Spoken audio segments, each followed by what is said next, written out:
Assalamualaikum warahmatullahi wabarakatuh.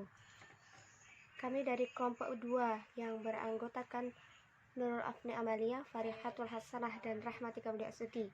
Di sini kami akan menjelaskan komponen atau elemen kurikulum. Saya di sini akan menjelaskan pengertian dari komponen atau elemen kurikulum. Sebelum masuk ke materi,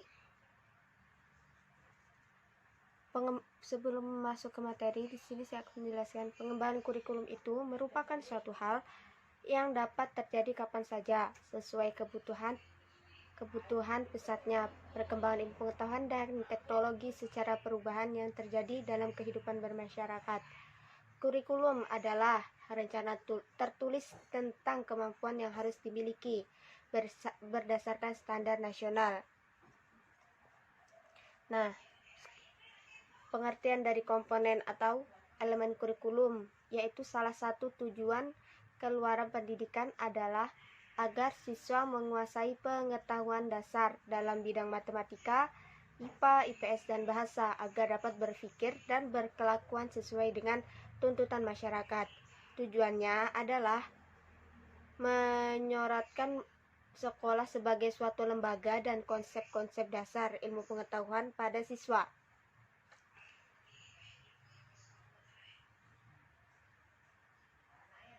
Untuk menunjang ide-ide pokok, maka dalam struktur kurikulum yang harus diperhatikan setiap komponen pendukungnya agar tujuan pendidikan yang telah digariskan bersama dapat mencapai sasaran yang tepat.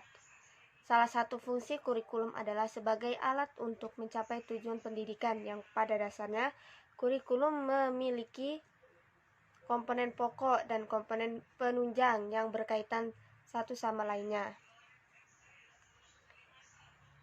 Struktur komponen kurikulum. Para ahli berpendapat dalam menetapkan komponen-komponen kurikulum. Ada yang mengemukakan 5 komponen kurikulum dan ada yang mengemukakan 4 komponen kurikulum. Untuk mengetahui pendapat para ahli mengenai komponen kurikulum berikut.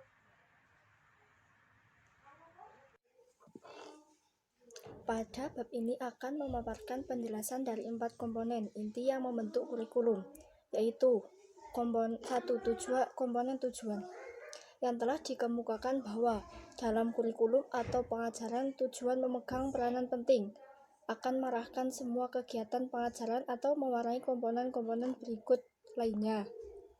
2. Komponen isi. Isi kurikulum merupakan komponen yang lebih banyak menitik beratkan pada pengalaman belajar yang harus dimiliki peserta didik dalam kegiatan proses pembelajaran. 3. Komponen metode. Komponen ini berkaitan dengan strategi yang harus dilakukan dalam rangka pencapaian tujuan upaya untuk mengimplementasikan rencana yang sudah disusun. 4. Komponen evaluasi. Pengembangan kurikulum merupakan proses yang tidak pernah berhenti. Proses tersebut meliputi perencanaan, implementasi, dan evaluasi. C. Desain atau organisasi kurikulum. Desain kurikulum merupakan pengorganisasian tujuan, isi, serta kegiatan belajar yang akan dijalani oleh peserta didik pada berbagai tahap perkembangan pendidikan. Desain kurikulum dapat diartikan sebagai susunan dari berbagai unsur kurikulum yang terdiri dari tujuan, isi, pengalaman belajar, dan evaluasi. Ada beberapa faktor yang perlu dipertimbangkan dalam organisasi kurikulum, yaitu diantaranya 1. Ruang lingkup dan urutan bahan. 2. Kontinuitas kurikulum. 3. Keseimbangan bahan pelajaran. Dan 4. Alokasi waktu. D. Bentuk-bentuk organisasi kurikulum. Di dalam studi kurikulum, dikenal beberapa bentuk organisasi kurikulum yang memiliki ciri tersendiri dan tampaknya mengalami proses perkembangan secara berurutan, sejalan dengan berbagai penemuan baru dalam ilmu kurikulum. Beberapa bentuk dari organisasi kurikulum yaitu 1. Mata pelajaran terpisah, dan 2 mata pelajaran gabungan. Mungkin cukup sekian presentasi dari kelompok kami. Banyak salahnya mohon maaf. Wassalamualaikum warahmatullahi wabarakatuh.